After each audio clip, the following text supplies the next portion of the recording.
কে কে আমার গাছের কচি কচি লাউ ও দিদি, ওটা কচি লাউ নয় দিদি, ওটা হচ্ছে পচা চাল কুমড়ো।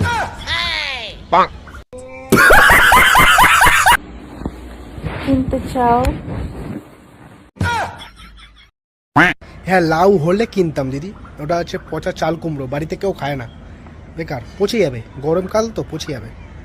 গাছের একদম কচি ফল, একদম মানে হ্যাঁ বুঝতে পেরেছি কচি, কিন্তু ওপর দিকটা কচি থাকলেও একটু নিচ দিকটা বোটার দিকটা পচে গেছে, কোন দিনে খুলে পড়ে যাবে, ওটা খায় না কেউ, বেকার।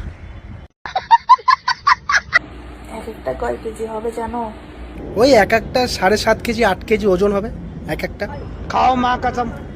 এক একটা 10 কেজি হবে। আরে হ্যাঁ 10 কেজি ছিল, পচে গিয়ে ওজনটা কমে গেছে, পচে গেছে না, ওজনটা তখন কমে গেছে। 10 কেজি ছিল।